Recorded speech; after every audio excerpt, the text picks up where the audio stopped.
Hello, everyone, and welcome back down here to the Gamer's Den with me, your host, Jordan, your master of lore and storyteller extraordinaire. And as I'd promised on Sunday, we are going over the Infiltrator fixes for the D20 Modern Advanced class out of the core rulebook. And one thing I gotta mention here is after uploading and going over the video one more time, I realized I missed a couple of things in editing. One, on the requirements, I had a +3 instead of the +2 for your base attack bonus, and then for all of the ability slides, I still had Investigator left on there. I did not replace it. However, I have fixed that for this time around. I may go back and try to fix the video later and re-upload it, but for now, I'm just going to let it ride and just let my shame be known out there on the wider internet. But for now, we are going to go ahead and just move on right along through it, and we're going to go over the fixes I propose for the Infiltrator class. And to begin with, the requirements for getting into this class: +2 base attack bonus. The hide and move silent skills are condensed together into stealth at 6 ranks, and then perception of 6 ranks. So those are the two class skills that you need to have up to 6 ranks in order to get into this class. You still get the 1d8 hit points, the 7 skill points plus your intelligence modifier. Your skills are, of course, appropriately condensed down to balance, climb, disable device, disguise, escape artist, investigate, jump, knowledge of art, business, current events, pop culture, and streetwise. You have perception, profession, read write language, sleight of hand, stealth, speak language, and tumble. Your base attack bonus has stayed the same, so has fortitude save. Reflex saves have been decreased just a little bit here, starting at 1 and then ending at a 6.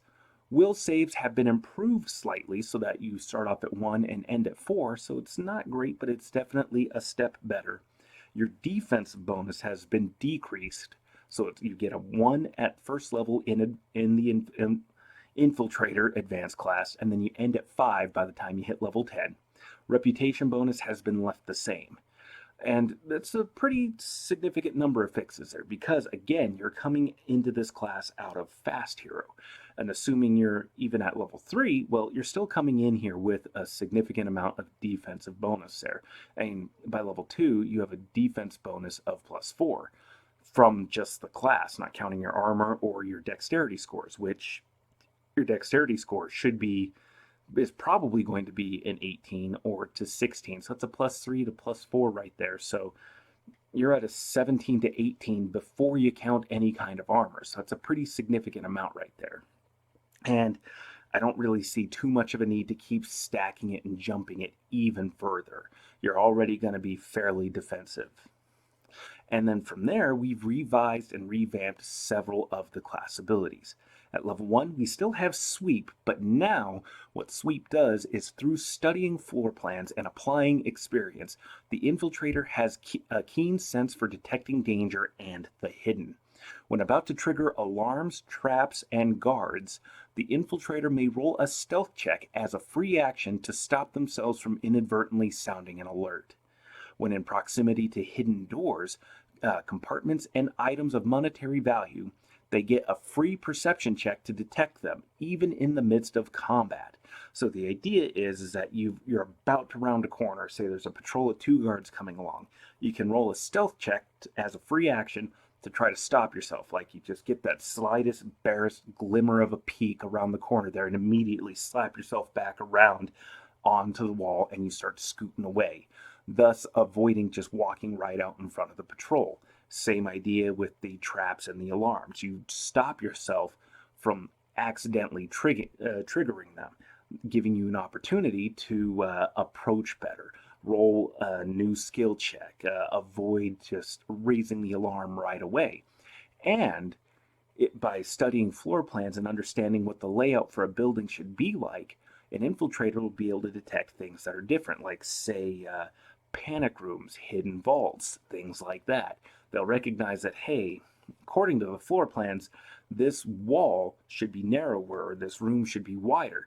This wall's too thick. There's something changed here. allowing the player to be clued into what's going on and to investigate a particular area with a little bit more scrutiny. This definitely fits a lot better with the Infiltrator, I believe. Various other adjectives that it should be inspiring confidence in the rest of you. And then for level 2, we have Adept Infiltration.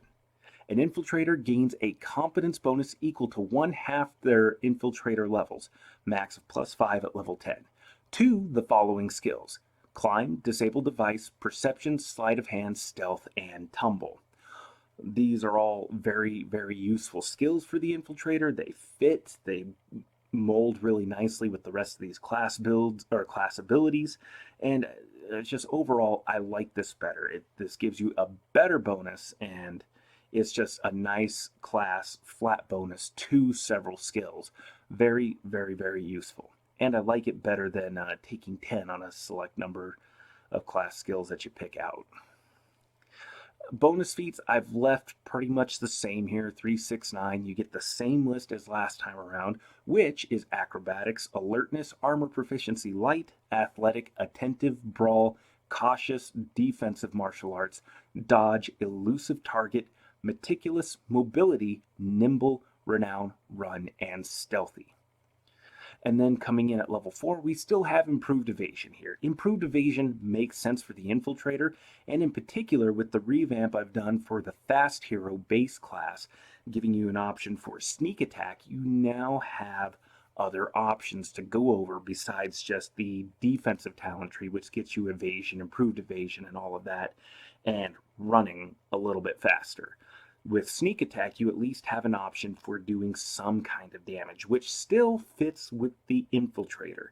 Sure, you're not getting improvements to improvised weaponry, but if you're using a sap, it makes sense that you have Sneak Attack damage when you're leveling that against some poor unsuspecting dope who doesn't know you're there, and you're just dealing that increased damage to them to knock them out, especially if you're going over their constitution score and forcing a mass damage save. In this case, it'd be a non-lethal variety for rendering them unconscious. So leaving Improved Evasion here makes sense to me. I like this ability well enough. It fits. Level 4, it comes in at a decent enough time.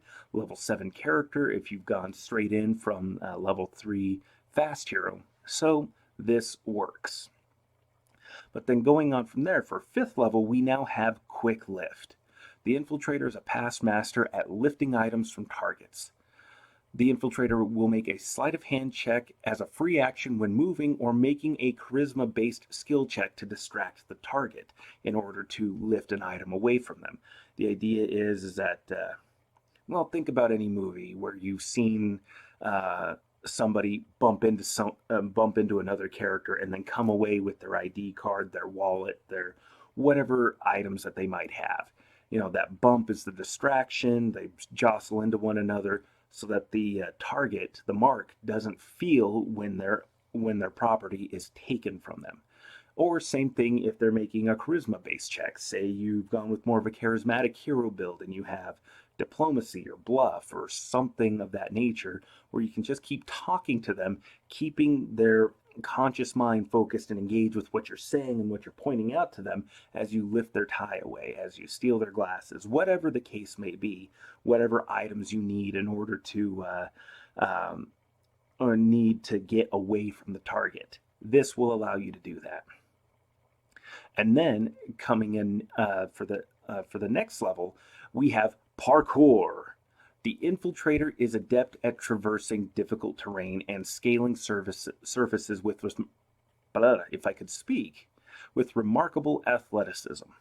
Whenever they beat a climb or tumble check by 5 or more when moving, they may move up to their regular movement speed, i.e. by vaulting over a desk or furniture or climbing up a building with decent handhold points like windowsills. They're able to do so with that fluid grace and athleticism, and moving significant distances in doing so. This will allow the Infiltrator to move through these areas quickly and nimbly, faster than people could expect. This fits very much so with the kind of cat burglar sort of build that the Infiltrator sort of based around. master at sneaking and infiltrating, slipping into places that isn't based solely or entirely around social engineering and charismatic skills. Although you can do that, you can mix and match for that. And then coming up at level 8 from that level 7 ability we had back there in parkour, we have narrow silhouette.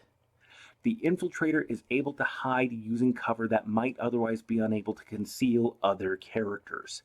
Any cover they use to conceal themselves is treated as one category higher, conferring all defense and stealth bonuses such cover would provide. And this is an ability that still has more of a defensive orientation to it, as well as allowing an infiltrator to hide in areas that, well, like it says, in other areas where others might find it impossible.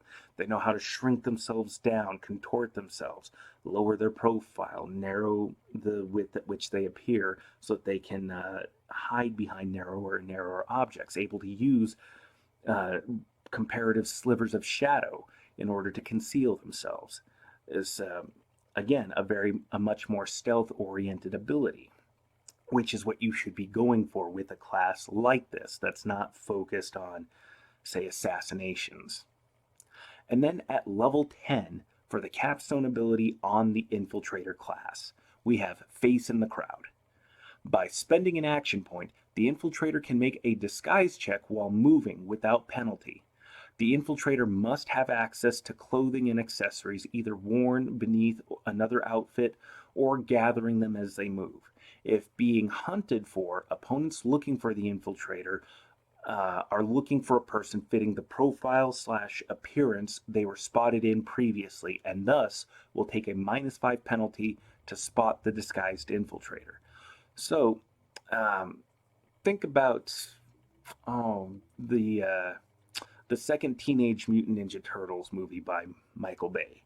I know most of us don't really want to think about that movie, but there's a particular scene where April O'Neil is moving through a mall. The people looking for her are looking for somebody that matches the description they were given. The hair color, the outfit that she has, whether or not she's wearing glasses. As she's moving, she discards some of the items that she was wearing and replaces them with others, thus breaking up the profile and no longer matching the appearance that the hunters have and are using to look for her. Because as far as I understand it, when people are casting out a net like that, when organizations like, say, police, FBI, CIA, intelligence organizations like that, they're not necessarily looking for a specific person. They're looking for the description. They're looking for people that match that identity. They're looking for those specific clothes and colorations of clothes, as much detail as they can get. As soon as that's disrupted, the profile that they're looking for is no longer useful. It's actually a hindrance in that case, because they're not looking for the right person anymore. Now, if they can go off of like a specific name, face, and all of that, obviously that would be incorporated, but disguises are so easy to throw on, ball cap, hoodie, or just even, swapping out to just other regular everyday clothes that just don't match the description of what you typically wear can disrupt things entirely in that kind of hide and seek sort of scenario. So this ability, especially since the disguise skill is a skill for the Infiltrator, this allows a way of getting away. It's if you are spotted, or your face was picked up on a camera, or you have a photograph taken somewhere along the way, say you're exiting a building, you have a way of throwing people off. And this is a fairly effective way, because not only do you get to use the full array of your disguise skill, whatever points you might have put into that, you're incurring a penalty on all of the opponents that are looking for you. So I think that this is useful here, and the fact that you can do this as just by spending an action point, and you can disguise while you're moving without penalty, is useful, incredibly useful, because this is something that can be done on the fly. So Those are my suggested rewrites and redos for the Infiltrator's class abilities. Do you like what you see here? If so, hit the like button, go on down into the comments down below and let me know what you thought. Or if you disagree or have some alternate ideas and you want to hit that dislike button, please, by all means, go ahead, head down there and do so, and let me know what your thoughts are in the comments down below there. Or if you did enjoy this video and you want to see more, well, the almighty YouTube algorithm determines that the video up top here will be something that you enjoy as well from the Gamer's Den. The other is just one of the other most recent videos that I've done so far, and hell, I think you're going to enjoy that as well. Or, if this hasn't been your first stop here at the Gamer's Den, you've watched a couple of videos so far, well, there must be something here you're enjoying, so go on down there, hit the subscribe button, and become a regular member here and join us all in the discussion. Certainly, I know I'd love to have you here. But, with that said, I've been your host, Jordan, your Master of Lore and Storyteller Extraordinaire. Thank you all so very much for your time, and you all have yourselves a good night.